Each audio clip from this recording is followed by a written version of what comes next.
ګرانو کتونکو السلام علیکم. زه محمد سلمان همدرد د حق غږ پښتو چینل خبري لنډیز کې ستاسو قربا اوس تاسو پام را اړوم د مهمو خبرونو لنډیز ته.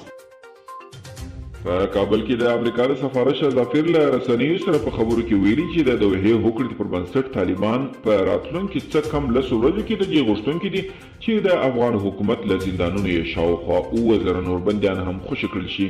هندي چارواکي وایي چې په هند کې یوه ناپېژانده ناروغي د 140 کسانو ژوند اخیستی.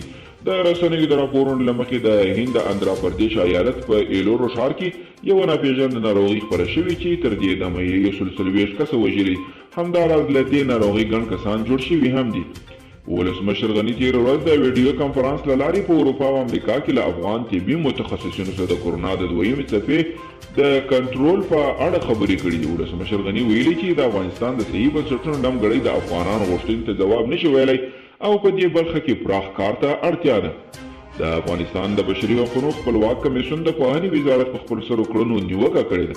د بشري حقوقو خپلواک کمیسیون رئیس شهزاد اکبري ویلي چې حکومت باید د دیموکراتیکو اصولو ته په پام د ولس نظرونه او اندېښنې ته درناوی ولري.